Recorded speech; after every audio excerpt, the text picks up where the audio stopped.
Well, I opened this up, and you can see it's soaking wet there. This drywall here just caved in, literally. And the problem is, you can see right now the water's off, and you see that's a steady drip right there. Now, when you turn the water on, it's even worse.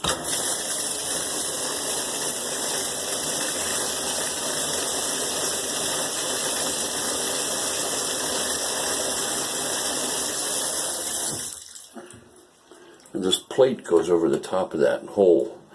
So literally, anytime someone's taking a shower, the water is pouring down through the wall.